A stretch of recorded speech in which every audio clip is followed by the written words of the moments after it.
I still feel 25 most of the time. Hey everybody, it's your broker Jason Carpenter coming to you from sunny but cool Austin, Texas. We had a little George Strait playing in the background, got the Longhorn on the wall behind me, and I understand there's a little snow on the ground in Grand Rapids, but it's not that much warmer here at about 45 degrees this morning and reaching 50 maybe today. So we did just come from Orlando, Florida yesterday though. And we were there for 4 days for the National Association of Realtors conference. It was my first time going. I learned a lot. And that's an opportunity. If you serve on the board of directors, you get to attend on GRAR's dime. So think about that as you look at those committee services and maybe make a run for the board of directors at some point in your career. But the opening remarks from Leslie Ruda Smith were really powerful. One of her goals in missions was about sustainability this year. And if you think about it, her message, be good stewards of the land. And NAR wrote a check to the U.S. Forestry Service for $1.575 million. That's $1 per member of your membership dues to plant one tree per member. So 1.575 trees are going to be planted this year by us as realtors. And if you think about what a tree does in real estate, I mean, it provides shade. It provides lumber, paper. I realize we don't write paper use paper for contracts anymore, but so there's a lot that a tree symbolizes in real estate, and I think that's kind of cool. Anyway, so as a historic moment, also she showcased the signing of a bilateral realtors agreement in Dubai, among two other countries this year, where now realtors are going to be selling real estate in those countries. Two women signing a bilateral agreement, or a contract, if you will, in a country that traditionally had been limiting to what women's rights were. And if you think that you had to have permission to marry, to drive a car, to walk down the street in some instances, this is kind of a monumental moment as we move society forward. So the message about sustainability, strength, and safety, and that being good stewards of the land, that means a lot of different things to a lot of people, I think. And you could put your own thought to what meaning it has for you as far as being a good steward of the land. The other thing that they're promoting is the Realtor Difference. There is some marketing out that talks about our ethics, our expertise, and our education. And that's powerful when you have that many individual agents across the country that belong to a trade organization that promotes this to the general public. And I think you're going to see some more of that. One of the mentions in one of the breakout sessions was about how we need to get the general public to understand that we're a step above just being a licensed agent and what that realtor brand means. So keep on the lookout for that. I think the message is going to continue to be one of unity, inclusion, and connection, both with our customers and our realtor members, because it is important that this is a great business. It's the ultimate self-starting, self-made business. You can come from any walk of life, any nationality, any background, and be successful. And that's what I love about our office is we demonstrate that every day as well too. So one thing I learned about that I didn't know about previously is the .realtor domain name. You have the ability to, if you go to NAR's website, which is Realtor.org, there should be a link on there. I will promote that once I get back in and we have a chance to dig into this ourselves. It's a plug-and-play website. It's free for the first year.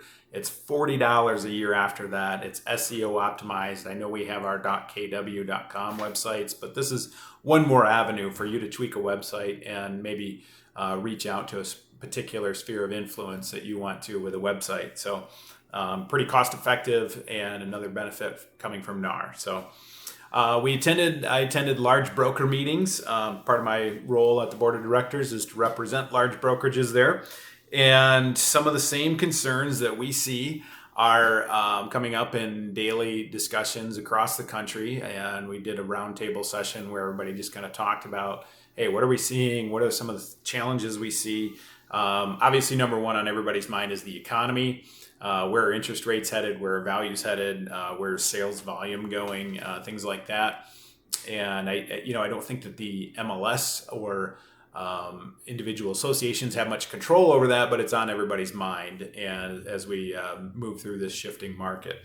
Additionally, housing affordability, they kind of go hand in hand, right? We still have limited inventory. Payments are up because of higher interest rates, but yet values are falling. And so what may seem affordable may still not be affordable to a lot of people in our market too. The unintended consequences of the clear cooperation policy. This is that rule from NAR that states that you must put your listing on the MLS within a day of signing a listing contract, and you can't market it 3 days in advance or 10 days in advance or anything like that. That is presenting some challenges at some higher end markets where people don't want to be on the MLS, but yet still want to sell their house. We're talking Hollywood, San Jose, Silicon Valley. That was a voice that was heard in that room a couple times regarding that. And then also data sharing. This continues to be a regular thing, a regular topic of discussion. You see Mishrick, our MLS system, have more and more opportunities to gather data from across the state. I think eventually we're going to see a statewide MLS, and that is going to be a topic of discussion as meetings go on at the board levels throughout the next couple of years, I would guess.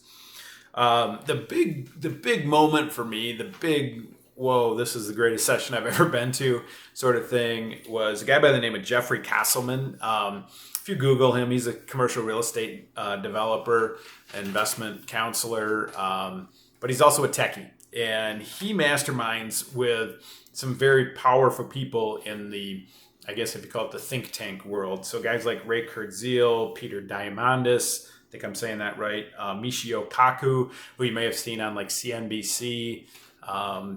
He's a scientist.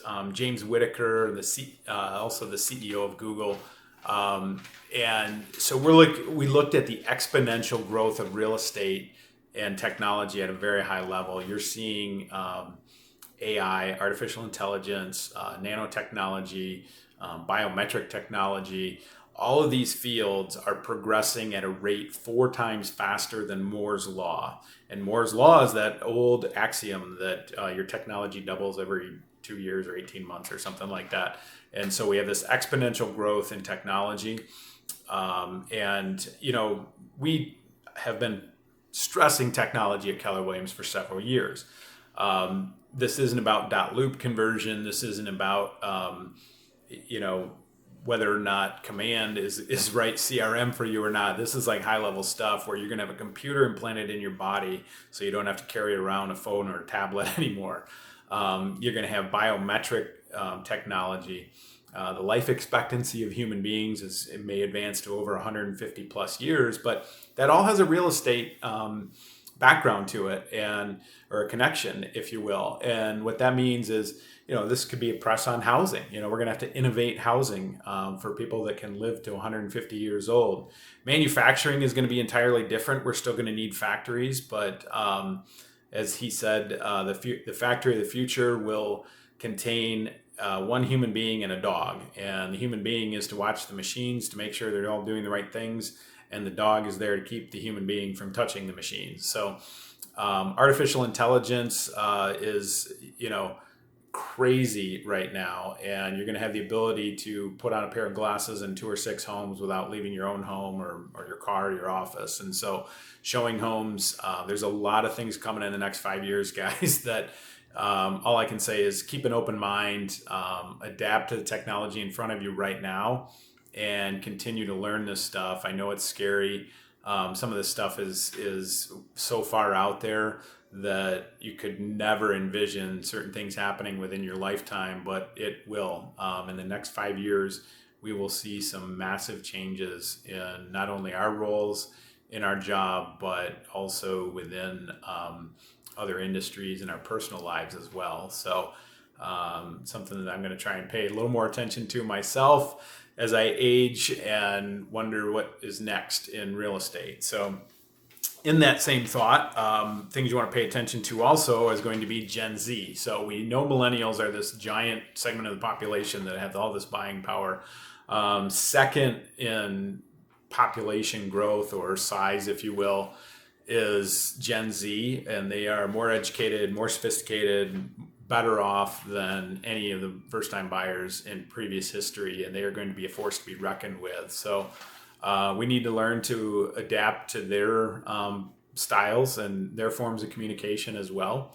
And that can be a challenge if we're not staying up on technology and looking at all the different ways that we can connect with younger generations that will eventually be home buyers as well. So offices will be a kind of a shared, what did we have here? Network studio with a showcase of collaboration.